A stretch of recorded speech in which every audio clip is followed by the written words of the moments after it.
know you don't smoke weed. I know this. But I'm gonna get you high today. 'Cause it's Friday. Roll credits, and only 14 seconds in. That's early enough that you can probably roll some blunts, too. The ability to see this far into the city, smog-free, in Los Angeles. If Smokey is so concerned that someone might catch him smoking up in the privacy of his bedroom, then why did he leave a rolled joint out in the open while he slept? For most people, Friday is just a day before the weekend. Friday-ration. Socks and slippers. Is there a reason we have to pan all the way up Ice Cube's body? He's only 5'8", for Christ's sake. It shouldn't even take this long. Good morning. Are you prepared for Jehovah's return? Solicitors. Entering your sister's room without knocking first. Joy would kick your ass anyway. Joy ain't gonna do a goddamn thing. That's the truth. We have despair, anger, lust, avarice, posturing, and pain, but joy definitely does not make an appearance in this movie. If you're going to leave the captain's face on the cereal box, why even change the name from Captain Crunch to Crunchies? Isn't his face more recognizable than the text? Also, who stores cereal with the front of the box facing out? Them should be filed vertically, where you can determine the type by the spine of the box. Jesus Christ, how high was the props department on this movie? You think we can't see the whiteout and the weird M that you concocted on the obvious Carnation milk carton? How did Craig not notice the milk was almost empty when he picked it up? Character appears out of nowhere when a refrigerator door is closed cliché. What are you doing? I'm throwing this away. We ain't even got no milk. First off, you did have some milk. And furthermore, it's a sugar-based cereal. Pop those sweet treats into your mouth and quit complaining. You know what your problem is? You think money grows on trees. And you know what every movie parent's problem is? None of them can come up with anything more interesting to say than you think money grows on trees when scolding their kids. And then this bleeds into real life, and now all of us say it when we become parents. Human sacrifice, dogs and cats living together, mass hysteria. Also, this monologue from John Witherspoon's character is pretty hilarious, I have to say. But it also goes on for all the some time. And there's no way that a rebellious young adult would stick around for the entirety of it. I hope Mrs. Jones likes her leftover pork chops cold, since that microwave ain't cooking anything. You need a wig. You need a job. Both may be true, but they certainly have nothing to do with each other. When we saw Craig's dad in the previous scene, he was dressed for work. Since this is still the same morning, why is he now out of his clothes? What amount of damage could he possibly be doing in the bathroom to where he would need to disrobe completely? Scratch that. Let's send it and move on. I don't want to know. I smelled your for 22 years. Now you can't smell mine for 5 minutes. What a shitty comparison. Also, when he does walk in, Craig shuts the door. If Dad is this open about his bodily functions, why wouldn't he want everyone to see, hear, and smell? Also, I know this scene is played for laughs, but all Craig's dad wants to talk about is Craig applying to be a dog catcher. Can that seriously not wait until after the dump? I don't even like dogs. That's the beauty of it. I grab a dog, and I choke him, and I kick the shit out of him. I feel like there's a cut scene where we find out Mr. Jones is grooming Craig to be a serial killer. So begins a weird recurring bit involving breaking the fourth wall in this movie, in which nothing else indicates that it's warranted. I'm trying to get with her, but Dana won't even hook me up. So not only is Craig asking his sister to help him get laid, he's now complaining to his mother that Dana won't assist him in his sexual endeavors. This family is way too tight, in a very weird way. Don't nobody go in the bathroom for about 45 minutes. This character's sole trait is the ability to take horrible shits. With what? You ain't got nothing, man? With this. Pointing a weapon in someone's face in jest. We'll see. Pretty sure the gun Worm just put in his lap is still there, and if I were Worm, I would have that piece as far away from my piece as I could, with all these f***ing mechanics going on underneath. He's about to be known as One Nut Worm. You got to be a stupid motherfucker to get fired on your day off. Smokey's statement is often quoted by fans of the film. I guess it's kind of funny, but it doesn't make a lot of sense. Craig got fired because he was caught on tape stealing something and not necessarily on his day off. He just happened to get the firing call on his day off. This is like finding out you're pregnant while your partner is away on business and somebody asking, how do you get pregnant while your partner is away? I ain't with you. Watch out. Sure does feel like the movie set up Ice Cube to just do this morning, doesn't it? He answers the door when he wakes up, even though it's a full house. He gets some cereal, he hangs out with his dad in the shitter, argues with his sister, meets up with Smokey, and then does a grand total of 4 bench presses before moving on to the next thing. The first 20 minutes or so of this movie are the definition of an actor doing indefinite business. You ain't got no job, and you ain't got to do. I know Smokey's not the most reliable source of wisdom, but this asshole just told Craig he should go down to the health club to look for a job. Seconds later, he's telling him that he should get up instead. I'm just saying you'd think a guy with a name like Smokey would be a little more responsible with his messaging. Kevin Smith's Friday. Not giving Michael Clark Duncan any speaking lines in this film. You got knocked the out. Okay, I know Chris Tucker's shtick has gotten old over the years, but he's genuinely hilarious in this movie. And if I don't remove a sin for his performance, he'll probably send Jackie Chan to my house to kung fu me into another dimension. I love you, Jackie. That star 69 that she hung up again. Star 69ing. The 90s were truly a savage time, kids.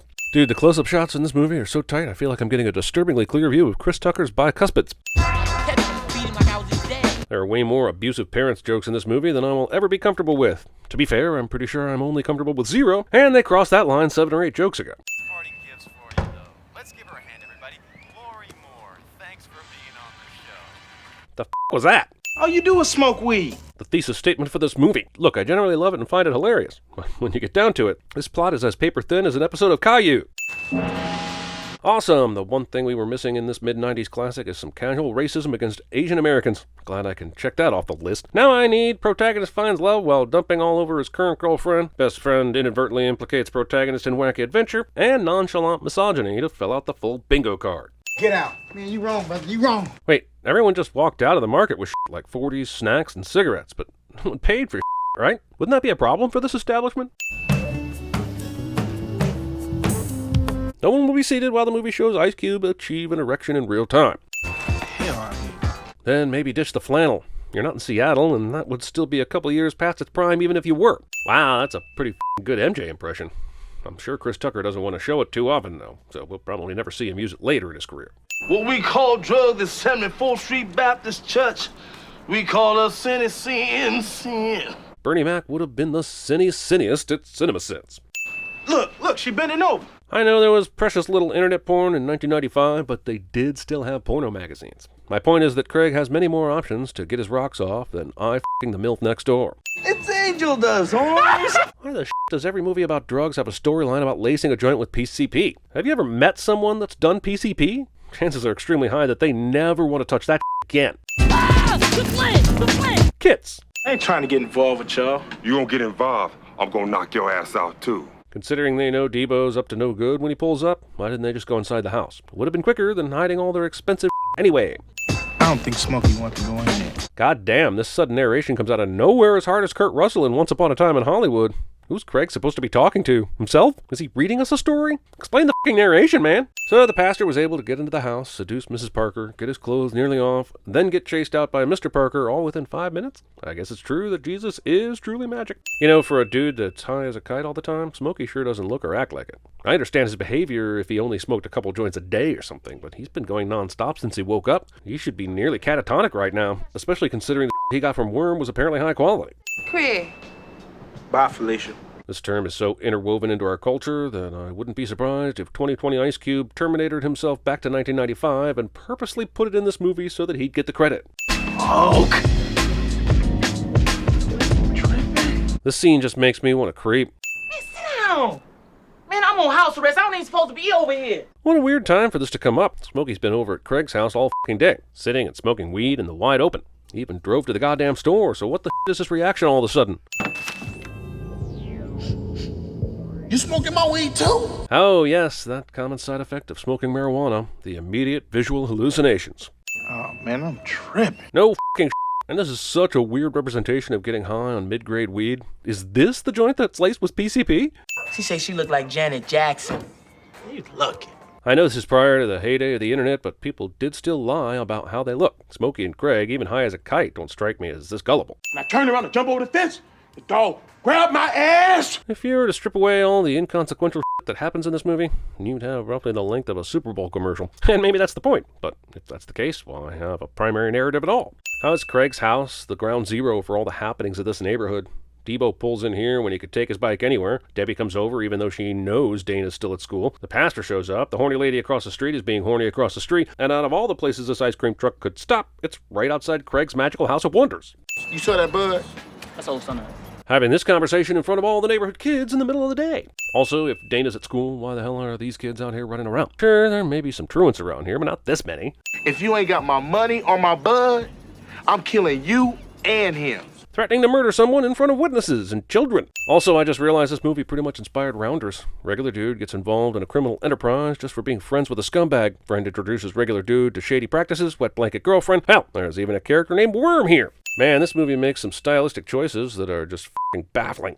What's up with this high-speed footage of Big Worm getting in the front seat of the truck? It's like the editing software glitched and everyone was too high to fix it. Who is that bitch? Don't all the characters in this movie live in the same neighborhood? Seems like everyone knows everyone around here, and Debbie's a popular lady, so how the hell does Joy not know who she is?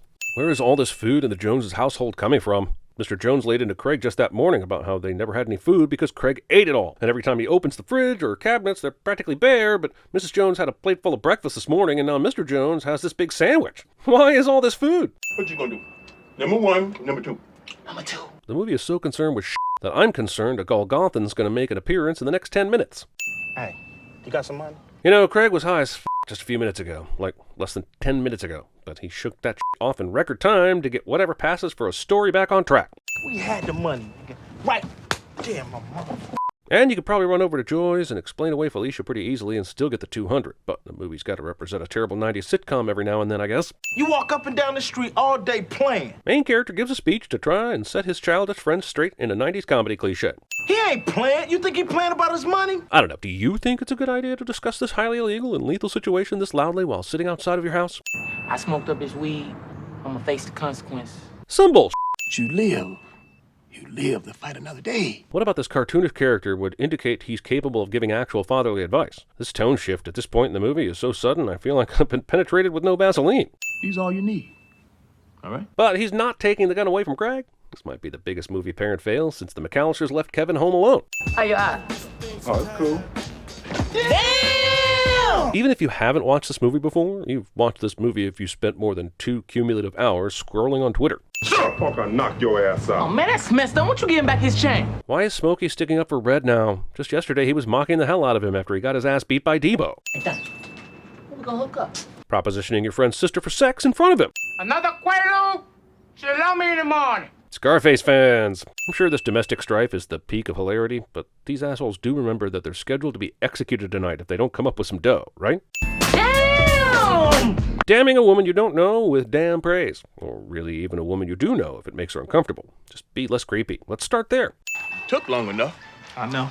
Jesus Christ, either make these random interactions with Craig and his dad its own movie or excise them completely. They mean nothing. Janet Jackson!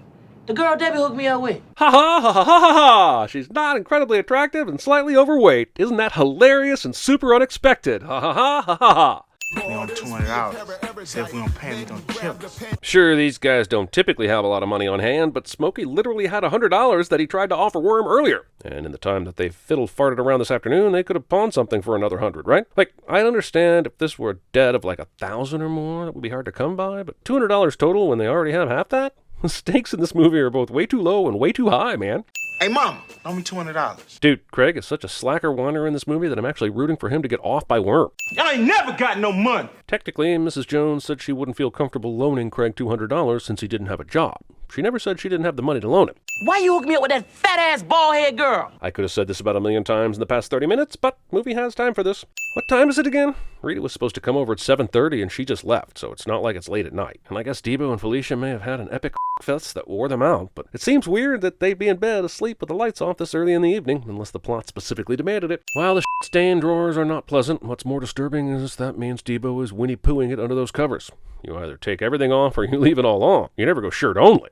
Look, at this point, Felicia's fallen off the bed and Debo has his gross-ass underwear in his face. They must have taken the same Quaaludes that Leo DiCaprio and Jonah Hill took in that wild scene in The Wolf of Wall Street. Every other time Debo's been by there, these two have hidden their expensive and he did steal Red's chain just a few hours ago, but now they're fine with keeping that out in the open? Making catching up and beating a child part of the hero's journey. For a young slacker with no job, Craig's room sure is clean. Everything's neatly laid out, the laundry's in the hoop hamper, and his bed is even pretty much made. Who was that? Big Worm.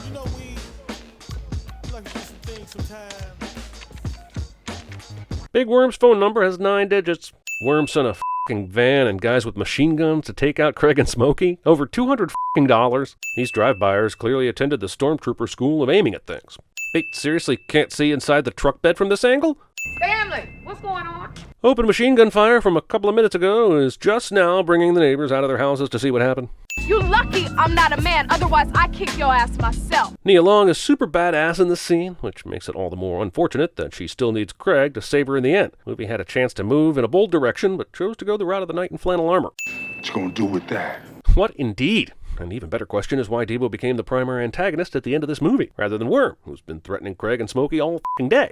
This was all the protection we needed. You win some, you lose some. Movie Rocky montage is hard here, and it's not the good Rocky montage. It's more like a Rocky 5 montage. F***ing Rocky 5. This tussle is so fake that it unfortunately inspires Ice Cube to eventually make an entire movie devoted to a fist fight. Whoa there, Mom, show some trigger discipline. You've got that piece pointed right at your husband. Who else wants some of Debo? Referring to yourself in the third person. You think you're Mac? This family is being super casual and jokey right now, considering their son almost murdered someone less than 5 minutes ago. Too soon, Dana. Too soon. You got knocked the f*** out, man! Hey, remember when I removed that sin for this line way back in the beginning of the video? I totally forgot that Chris Tucker did it again. So, for the repetition and the self-plagiarism, here's 2 extra sins. What time are you waking up in the morning? 8:30, why? I'm more wondering why you're getting up that early. You don't have a job, Craig, man. You just got a little bit of your ass handed to you. So Craig hooks up with Debbie, and the other girlfriend, the one that was going to loan him the $200 earlier in the day, no questions asked, is totally kicked to the curb? Was there any development to that character? I feel like this movie misplaced a lot of quality time. Oh, yeah, your supervisor called you today about your job. She wants you to call it tomorrow. So glad we wrapped up that storyline that I was not invested in even a little. Use your brain.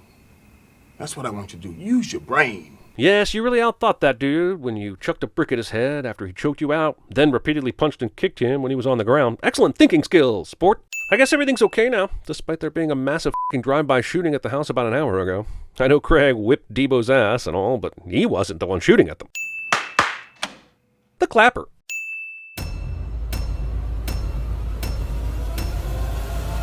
I'm gonna need you to go ahead and come in tomorrow. I'm also gonna need you to go ahead and come in on Sunday, too. For some reason, you all want to wear the CinemaSins Pitchfork M on your body. So we slapped that f***er on some new merch and threw it in the store. Posters, hoodies, socks. Click on the merch below the YouTube player or click the store link at cinemasins.com. It rubs the lotion on its skin or else it gets the hose again. The kingdom of heaven is at hand. This boy is fused like fire. So start melting, ladies, because the boy is hotter than hot. Hi, boy. What'd you say, honey? Oh, man, I'm dying. I'm dying. Did you ever see the back of a $20 bill, man? No, I don't know, yo.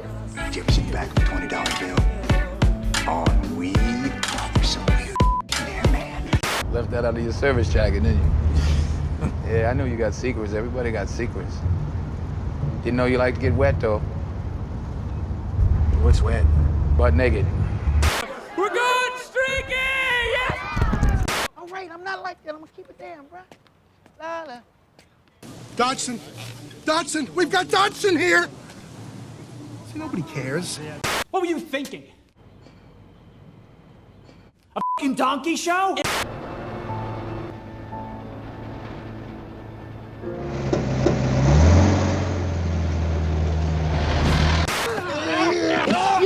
Stop him! No.